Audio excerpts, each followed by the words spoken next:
देहरादून के डोईवाला में पुलिस ने एक संदिग्ध युवक को गिरफ्तार किया है। बताया जा रहा है कि युवक पिछले 4 साल से खुद को एक कमरे में ही बंद रखता था। युवक के परिजनों की शिकायत के बाद पुलिस ने उसे हिरासत में लिया।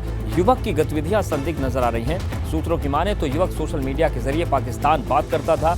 पुलिस इस बात की जांच कर रही है कि युवक की पाकिस्तान में किनसे और किस तरह की बातें हुई हैं। पुलिस को यह भी पता चला है कि लड़का हिंदू है, जबकि वो दिन में 5 समय की नमाज पढ़ता था।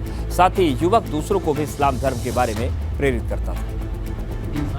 एबनॉर्मल बिहेव इसके परिजन ने ऑब्जर्व किया है और ये अपने कमरे तक सीमित रहता है परिवार में भी। इसलिए इनके परिजनों ने स्थानीय पुलिस को इन्फॉर्म किया।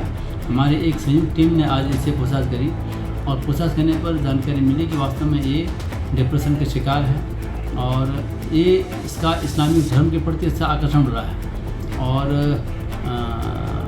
जो भी रिचुअल्स होते हैं इस्लामिक धर्म से संबंधित उसको इसने ऑनलाइन सीख करके डेली परफॉर्म करता है। उर्दू भी इसने जो है ऑनलाइन सीखा है। इसके जो लैपटॉप है, मोबाइल फ़ोन का भी हम लोग अध्ययन कर रहे हैं, तो उससे भी कुछ महत्वपूर्ण जानकारी हमको प्राप्त हुई। उत्तराखंड लोक सेवा आयोग के चेयरमैन राकेश कुमार ने अपने पद से इस्तीफा दे दिया। उन्होंने अपने इस्तीफे का कारण व्यक्तिगत बताया है।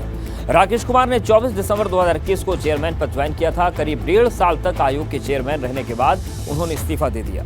राकेश कुमार की 1.5 साल के कार्यकाल की जो उपलब्धियां हैं वो ये हैं कि पेपर लीक जैसी घटनाओं के बीच पारदर्शी ढंग से 30 परीक्षाएं कराई, 4000 अभ्यर्थियों का चयन किया, 110 डीपीसी कराकर सैकड़ों के प्रमोशन की राह खोली और इंटरव्यू में कोडिंग व्यवस्था लागू की गई।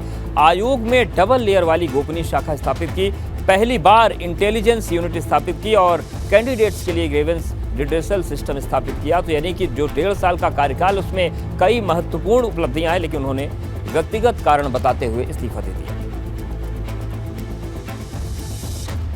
बात करेंगे रुद्रपुर की, जहां पर किक्षा हाईवे में दुकान में आग लग गई। बताया जा रहा है कि दुकान में फर्नीचर, हार्डवेयर और रंग पेंट का सामान था। कुछ ही देर में आग तेजी से फैलने लगी और लपटें उठनी शुरू हो गई। सूचना के बाद फायर ब्रिगेड की टीम मौके पर पहुंची और करीब 1.5 घंटे की मशक्कत के बाद आग पर काबू पाया जा सका।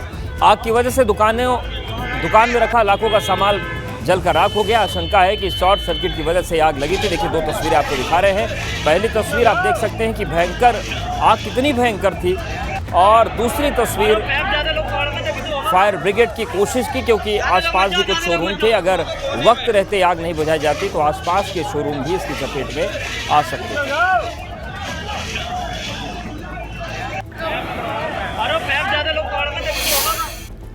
उधर लक्सर के कंकर खाता गांव में 2 घरों में आग लग गई। आग की वजह से घरों में रखा तमाम सामान जलकर राख हो गया।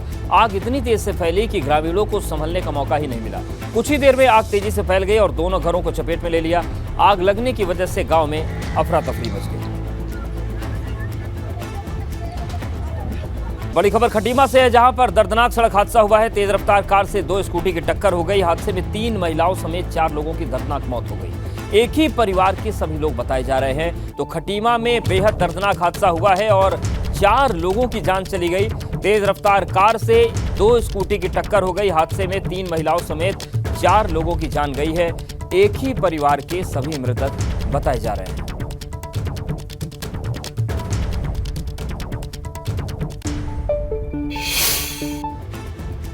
त्रिवेंद्र के गोडसे वाले बयान को लेकर कांग्रेस भाजपा पर लगातार हमलावर है। कांग्रेस नेता मनीष खंडूड़ी ने प्रेस कॉन्फ्रेंस कर भाजपा पर निशाना साधा। कांग्रेस मांग कर रही है कि भाजपा को त्रिवेंद्र रावत को निष्कासित कर देना चाहिए।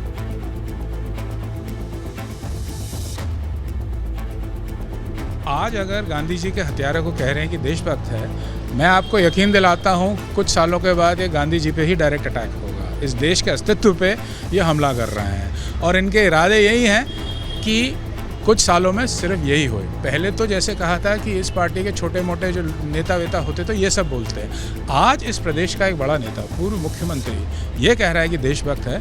कल मैं आपको यकीन दिलाता हूँ, कल ये यही कहेंगे कि गांधी जी कुछ नहीं थे, गांधी जी ने कुछ नहीं किया है और सब कुछ जो किया है वो आरएसएस ने किया है और पूरी आज़ादी जो है आरएसएस ने दिलाई है। और बड़ी खबर नैनीताल से है। त्रिवेंद्र के समर्थन में अजय भट्ट उतर आए हैं। केंद्रीय रक्षा राज्य मंत्री अजय भट्ट ने बयान दिया है। उन्होंने कहा कि त्रिवेंद्र ने तथ्यों के आधार पर ही बयान दिया होगा।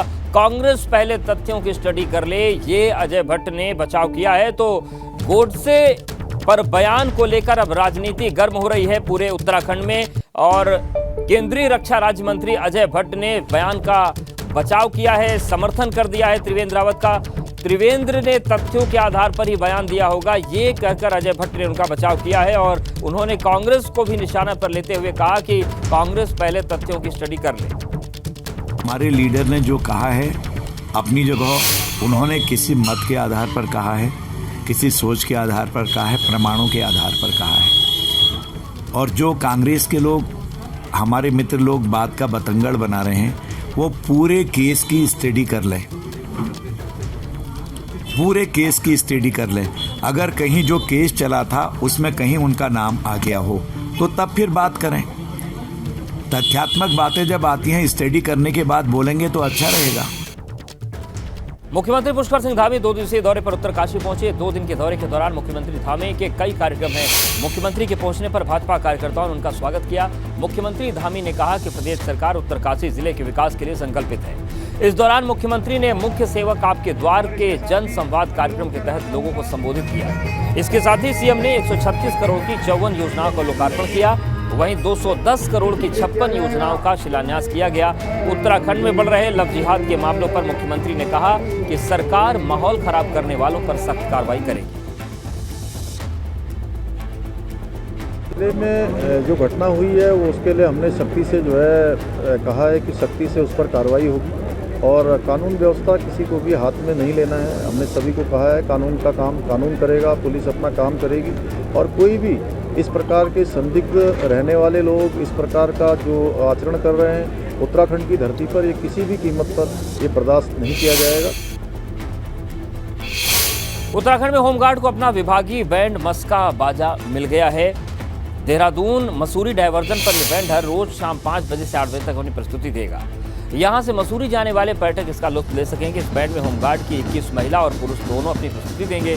इस बैंड में उत्तराखंड की पहाड़ की संस्कृति से जुड़े गानों की धुन भी सुनने को मिलेगी। उत्तराखंड राज्य आपको पता है एक पर्यटक राज्य के रूप में जाना जाता है और हमारे जो विभागीय मंत्री भी हैं, हमारे मुख्यमंत्री महोदय और हमारे जो इस समय विभागाध्यक्ष महोदय हैं, तो उनका ये ध्येय और उद्देश्य भी है कि किस प्रकार से होमगार्ड्स विभाग इस पर्यटक प्रदेश में अपना योगदान भी कर सके। और जिस प्रकार से होमगार्ड्स विभाग की ये पहल हमारे कमांडेंट जनरल महोदय श्री केवल खुराना आईपीएस सर के एक दृष्टिकोण, एक सोच, एक नई सोच से हुई है, तो हम पूर्ण मनोयोग से, लगन से इस सोच को, इस सपने को साकार करने के लिए कटिबद्ध हैं, प्रतिबद्ध हैं।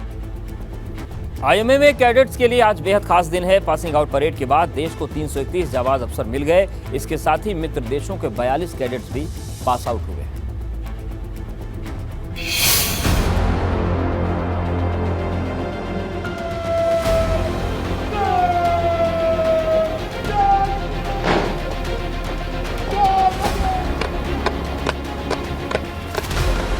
कदमताल करते जेंटलमैन कैडेट्स के लिए ये लम्हा बेहद ही खास है। एक साथ उठते कैडेट्स के कदम इनके अनुशासन को बयां कर रहे हैं। घर से तने जाबाज कैडेट्स के सीने देश के रणबांकुरों के हौसले बयां कर रहे हैं।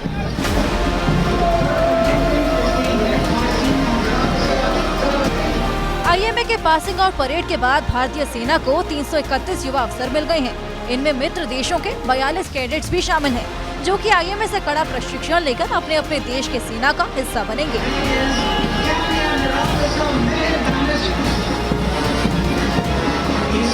सेना प्रमुख मनोज पांडे ने परेड की सलामी ली और इस तरह से पासिंग आउट परेड के बाद कुल 373 जेंटलमैन कैडेट्स पास आउट हुए हैं। आईएमए वो जगह है जहाँ पर देश के रणबांकुरों के अंदर फौलाद भरा जाता है। यहाँ एक ऐसी सेना तैयार होती है जो कि दुश्मन के दांत पल भर में खट्टे कर सकती है। इनके जीवन का पहला और आखिरी मकसद सिर्फ देश की सेवा करना है। ये देश के वो वीर सपूत हैं जो कि जान हथेली पर रखकर चलते हैं और इनके लिए देश की सेवा से बढ़कर कुछ भी नहीं। कड़ी ट्रेनिंग और अनुशासन वाली दिनचर्या के बाद इन जेंटलमैन कैडेट्स के लिए वो खास दिन आया जो कि इनके जीवन में अलग ही अहमियत रखता है।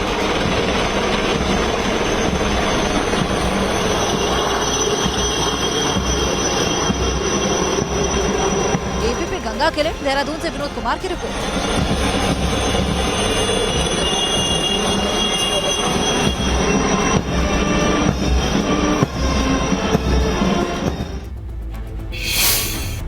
पासिंग आउट परेड की आपको दो तस्वीरें दिखाते हैं। एक तरफ आप कैडेट्स के ऊपर हेलीकॉप्टर से फूलों की बारिश होते देख सकते हैं, तो वहीं दूसरी तस्वीर में आप सैन्य अफसर बनने पर जश्न की तस्वीरों को देख पाएंगे। तो ये देखिए, हम आपको दो तस्वीरें दिखाते हैं, पहली तस्वीर और दूसरी तस्वीर। देखिए, दूसरी तस्वीर में ये गजब का उत्साह देखने को मिलता है। हर बार पासिंग आउट परेड के बाद ये तस्वीरें उत्साह की देखने को मिलती हैं। तो पहली तस्वीर आप देखिए, हेलीकॉप्टर्स की जो 3 हेलीकॉप्टर्स की जो श्रृंखला है वो पुष्प वर्षा कर रही। वहीं दूसरी तरफ सैन्य अफसर बनने के बाद जो कैडेट्स ने जश्न मनाया, वो तस्वीर हम आपको दिखा रहे हैं। पासिंग आउट परेड के बाद देश को 331 कैडेट्स मिले हैं। इनमें यूपी के 63, बिहार के 33, उत्तराखंड के 25 कैडेट शामिल हैं, महाराष्ट्र के 26, पंजाब के 23, हरियाणा के 32, जबकि राजस्थान और मध्य प्रदेश से 19 कैडेट्स पास आउट हुए हैं। मित्र राष्ट्र में भूटान के 19, तजाकिस्तान के 17, श्रीलंका के 2, वियतनाम, सूडान, मालदीव, सेशल्स के 1 कैडेट्स पास आउट हुए हैं। इस तरह से कुल मिलाकर पासिंग आउट परेड में 373 जेंटलमैन कैडेट सैन्य अफसर बने। हमारे लिए बहुत ही खास दिन है हमारे जीवन का, जिस दिन हम अपने ट्रेनिंग फेज से एक कदम बाहर लेके हमारे कमीशन ऑफिसर वाले फेज़ में स्टेप ले रहे हैं। तो हमारे लिए काफ़ी खुशी का दिन है। साथ ही साथ हम हमारे कोर्समेट से अलग हो रहे हैं, तो इस चीज़ का दिल में हमें हमेशा ये भी दिल में थोड़ा लगेगा, क्योंकि हमने इन कोर्समेट्स के साथ पिछले 4 साल में काफ़ी मेमोरीज़ बनाई है, जो हमारे जीवन का काफ़ी इम्पोर्टेंट पार्ट है। हाँ, हमारे देश का सेना बहुत अच्छा है, और जैसे यहाँ कंपेयर करें तो सेम टू सेम थोड़ा सा इंडिया जैसा ही है, तो खुशी का महसूस हो रहा है, बहुत खुश हो रहा है। और उसमें सेना में सर्व करने के लिए जो प्राइड है वो बहुत ज़्यादा है, तो आज बहुत खुशी का दिन है। ये मेरे लिए बहुत ही खुशी का पल है। इसके लिए मैंने 4 साल से मेहनत की है। सबसे पहले जब मैं एनडीए में फर्स्ट टर्मर गया था, तो 4 साल से मैं सोचता था कि मैं भी एक दिन अफसर बनूंगा। आज ये दिन आ गया, तो मेरे को बहुत ही ज़्यादा खुशी हो रही है। और मैं ऐसी जगह से बिलोंग करता हूँ कि जहाँ पे एनडीए के बारे में भी इतना गाइडेंस था।